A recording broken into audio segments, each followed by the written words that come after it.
के स्टार्ट में हमें एक फार्म हाउस को दिखाया जाता है जहाँ पर रात का वक्त था और एक चमकती हुई रोशनी उस फार्म हाउस में दिखाई देती है।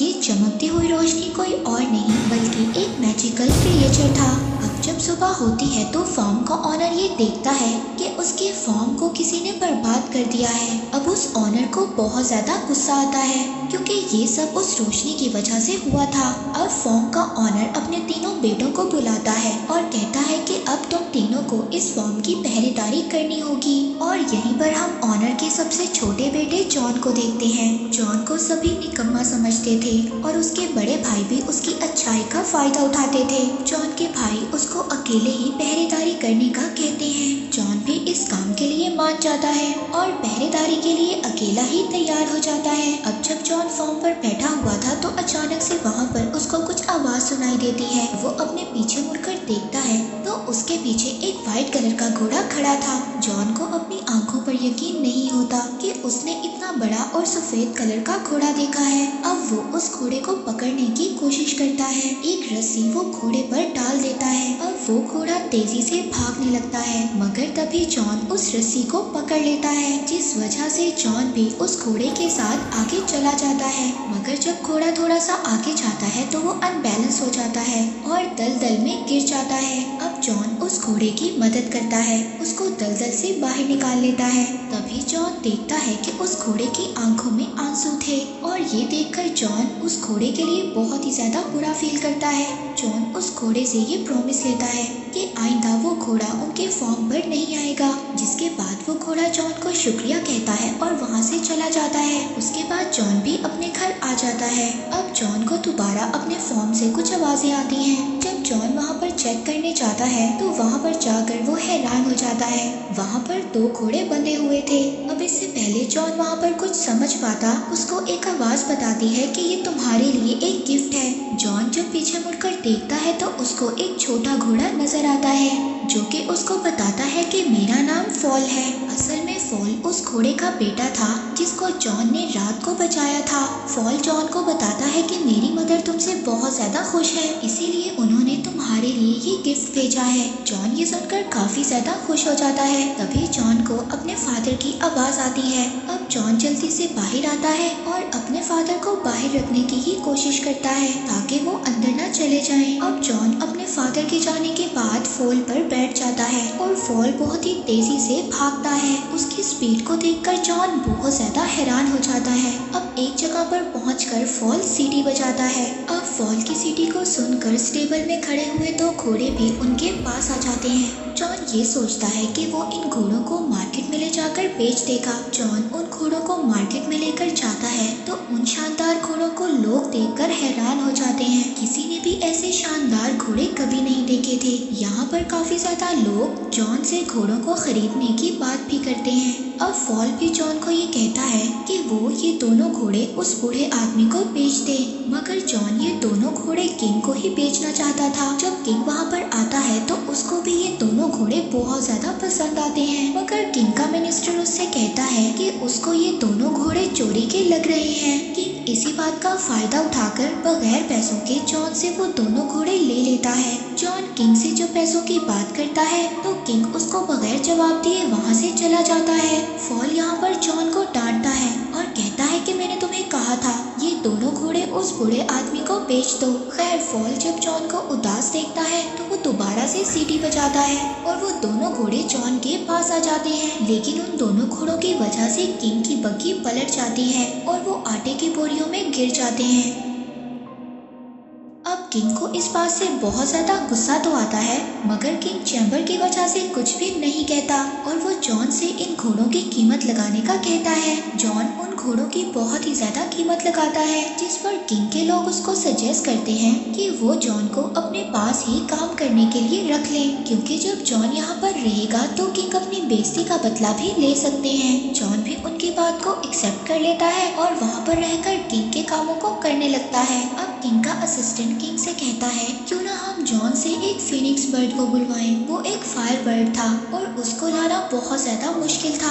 अब किंग का असिस्टेंट ये कहता है कि उसको लाना बहुत मुश्किल है और जॉन उसको कभी भी ला नहीं सकेगा और तभी आप जॉन को मौत की सजा सुना देना। अब किंग को अपने असिस्टेंट का आइडिया बहुत अच्छा लगता है। किंग अब ये सब जॉन से कहता है। जॉन भी इस बात के लिए तैयार हो जाता है। अब फॉल को जब ये बात पता चलती है तो वो जॉन से कहता है कि ऐसा करना बहुत ही ज्यादा खतरनाक है क्योंकि जिसने भी ऐसा किया है और जो भी उस बर्ड की तलाश में गया है कभी भी वापस नहीं आया। मगर जॉन ने ये चैलेंज एक्सेप्ट कर लिया था इसलिए वो पीछे नहीं हट रहा था। अब फॉल को भी जॉन की मदद करना थी इसीलिए अब वो जॉन को एक जंगल में ले जाता है जहाँ पर वो उसको एक ड्रीम नट दिखाता है। वो जॉन को बताता है कि ये फायर बर्ड के स्पेशल नट्स हैं और वो इनको बहुत ज्यादा पसंद करता है। मगर ये नट्स ऐसे हैं जैसे ही वो फायर बर्ड इनको खाएगा वो गहरी नींद में सो जाएगा जिसके बाद हम उसको आसानी से पकड़ लेंगे। जिसके बाद अब ये दोनों उस जगह पर पहुंच जाते हैं जहां पर फायर बर्ड रहता था। फॉल उसको ये भी बताता है कि फायर बर्ड जमीन के नीचे रहता है।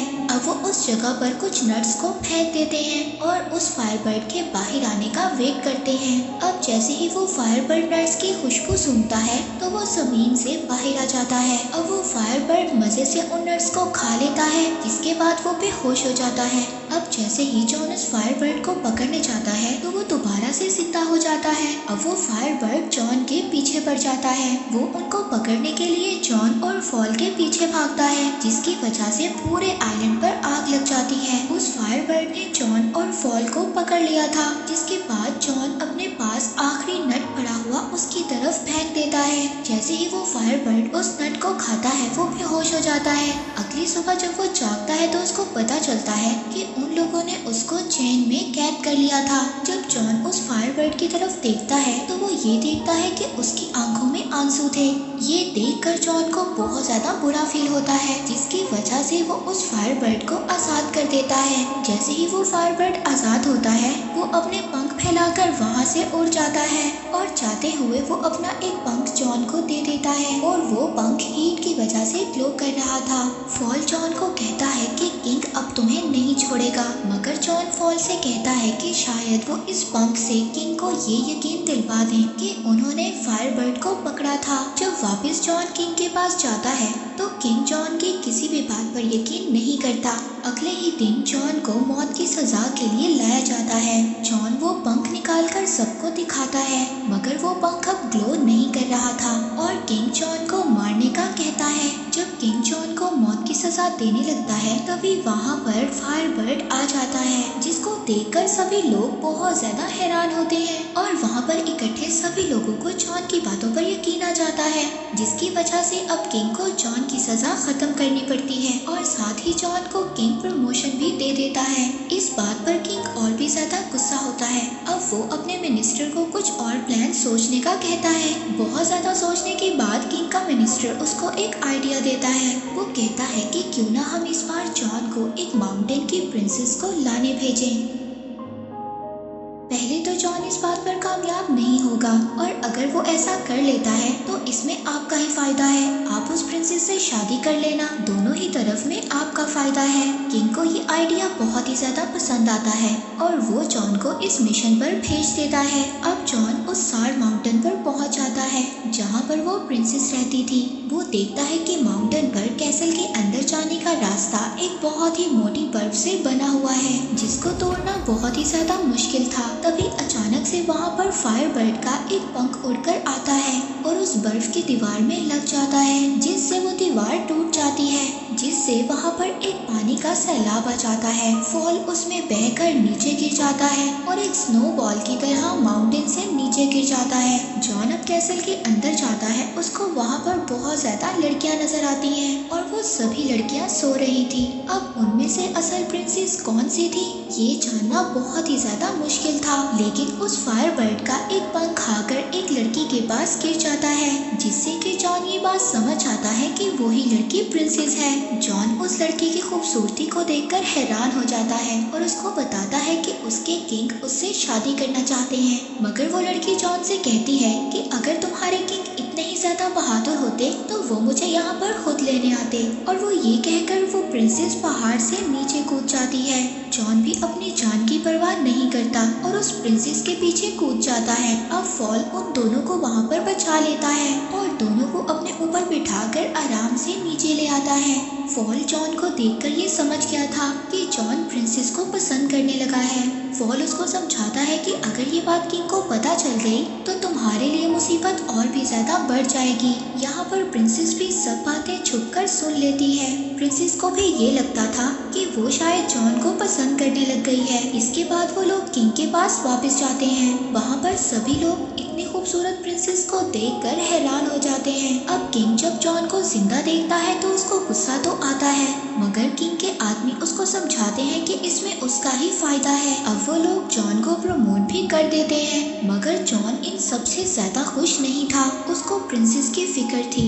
अब वो छुपकर प्रिंसेस के पास जाता है। इससे पहले कि वो प्रिंसेस को कुछ बताए, किंग के लोग आकर प्रिंसेस को वहाँ से ले जाते हैं। अब किंग प्रिंसेस को शादी के लिए प्रपोज करता है, मगर प्रिंसेस उससे कहती है कि वो एक शर्त पर शादी करेगी कि अगर वो प्रिंसेस को वो रिंग ला कर दे जो उसकी दादी की थी। और वो रिंग एक समुंदर में गिर गई थी और वो रिंग जब तक उसके पास नहीं आ जाती वो शादी नहीं कर सकती। अब प्रिंसेस की बात से किंग वहाँ पर परेशान हो जाता है, मगर तभी वहाँ पर जॉन आता है। जॉन को जब किंग देखता है तो ये काम भी जॉन को कह देता है। जॉन फॉल से उस किंग के बारे में बात करता है, मगर फॉल उसको कहता है कि उस रिंग के बारे में उसको कोई भी नॉलेज नहीं है। मगर फॉल इस बारे में अपनी मदर से बात करता है। वो उसको बताती है कि वो रिंग वेल के पेट में है, जो वेल उनको समुंदर के बीच एक आइलैंड के पास मिलेगी। अब जॉन फॉल के साथ जाता है, मगर वहाँ पर कुछ बर्ड्स के टकराने से फॉल नीचे गिर जाता है और पता चलता है कि जॉन उस वेल तक पहुँच गया है। जॉन पानी के नीचे बड़ी बड़ी जंजीरों को देखता है और उन जंजीरों से बंधी हुई एक बहुत बड़ी वेल को देखता है। जब जॉन पानी से बाहर आता है तो फॉल उसको बताता है ये पूरा आइलैंड ही असल में वो वेल है जिसके बारे में फॉल की मदर ने उसको बताया था। जॉन वेल से पूछता है कि ऐसा उसके साथ किसने किया। वेल जॉन को बताती है कि उसने गलती से कुछ शिप्स को निगल लिया था, इसीलिए वहाँ पर बाकी सेलर्स ने उस वेल को यहाँ पर कैद कर दिया। मगर अब ये वेल अपनी गलती को सुधारना चाहती है। जॉन को उस वेल के लिए बहुत ज्यादा बुरा लगता है। अब जॉन को एक आइडिया आता है। वो ये सोचता है कि अगर वो इस वेल को ठीक दिलवा दे तो वो इसके अंदर से शिप्स को निकाल सकता है। और अपने प्लान के अकॉर्डिंग वो उस वेल की नाक में चले जाते हैं और उसकी नाक को टिकल करने लगते हैं। तभी उस वेल को एक बहुत बड़ी छींक आती है और वो सभी शिप्स उसके अंदर से बाहर आ जाती हैं, जिसके बाद ये वेल उस समुंदर के अंदर दोबारा चली जाती है। उस वेल के जाने के बाद जॉन को वो रिंग याद आती है और जॉन उदास हो जाता है क्योंकि वेल अब जा चुकी थी। मगर तभी वहाँ पर एक क्रैब रिंग को लेकर आ जाता है और वो जॉन को बताता है कि ये वेल ने उसके लिए भेजी है, क्योंकि वो वेल दिल की बातों को जान लेता है। इसके बाद वो रिंग को लेकर प्रिंसेस के पास जाते हैं, जहाँ पर उनकी नजर उस फायर बर्ड पर भी जाती है जिसको किंग ने बिल्डिंग से बांध दिया था। जॉन प्रिंसेस को वो रिंग देता है, जिसे देखकर वो ये समझ जाती है कि जॉन उसके लिए कुछ भी कर सकता है। उधर दूसरी तरफ किंग का आदमी फॉल को दूरबीन से देख रहा था। उसको बोलता हुआ जब वो किंग का आदमी देखता है तो उसको ये लगता है कि फॉल एक डेविल है। वो सभी लोग वहाँ पर फॉल को पकड़ने जाते हैं और इसी दौरान किंग भी उठ जाता है। वो जब फॉल को प्रिंसेस की विंडो पर देखता है तो वो फॉल को शूट कर देता है, पर जॉन चाहकर भी फॉल को बचा नहीं पाता। इसके बाद किंग ये ऐलान करता है कि जॉन को प्रिंसेस के किडनैप करने के जुर्म में नौकरी से निकाला जाता है और कुछ ही दिनों में उसको मौत की सजा मिलेगी। तभी प्रिंसेस फॉल से मिलती है और उसको बताती है कि उसके एक आइडिया की वजह से जॉन और भी ज्यादा मुसीबत में फंस गया है। वो फॉल को बताती है कि उसने किंग को शादी से बचने के लिए 3 अलग अलग पॉट्स में नहाने के लिए कहा था, जहाँ पर पहले पॉट में उबलता हुआ पानी और दूसरे पॉट में बर्फ का पानी और तीसरे में उबलता हुआ दूध होगा। उसने किंग को बताया कि ऐसा करने से वो दोबारा से जवान हो जाएंगे, मगर किंग को ये सब ठीक नहीं लग रहा था, जिस पर किंग का आदमी उसको कहता है कि पहले वो इन सब चीजों को जॉन पर आजमा कर देखे। अब प्रिंसेस फॉल को इस बात से बचने का तरीका बताती है। अगर वो पहले पॉट में उसकी दादी की रिंग और दूसरे पॉट में उस फायर बर्ड का पंख और तीसरे में लाइफ और डेथ फ्लावर्स डाल दें तो तो जॉन की लाइफ बच सकती है। फॉल प्रिंसेस से उन फ्लावर्स के बारे में पूछता है, जिस पर प्रिंसेस फॉल को कहती है कि वो फ्लावर्स उसको दुनिया के आखिरी कोने में मिलेंगे। फॉल कहता है कि इन सब में तो बहुत ज्यादा वक्त लग जाएगा, लेकिन प्रिंसेस उसको कहती है कि तुम्हारी स्पीड से ये काम जल्दी हो जाएगा। अब फॉल इंजर्ड होने के बावजूद उन फ्लावर्स को लेने जाता है और अगले सुबह वो पॉट्स भी तैयार हो जाते हैं। और यहाँ पर किंग ये सोचता है कि यही सही वक्त है सबको ये बताने का कि वो कितना रहमदिल है। वो सबको ये बताता है कि ये प्रोसेस असल में जॉन को दिया हुआ दूसरा मौका है, क्योंकि वो अगर इन सब में कामयाब हो गया तो वो जॉन को आजाद कर देंगे। इसके बाद वो जॉन को उस पॉट में धकेल देता है और प्रिंसेस भी चुपके से अपनी रिंग उस पॉट में डाल देती है और उस रिंग के मैजिक से जॉन सही सलामत पहले पॉट से निकलकर दूसरे पॉट में गिर जाता है।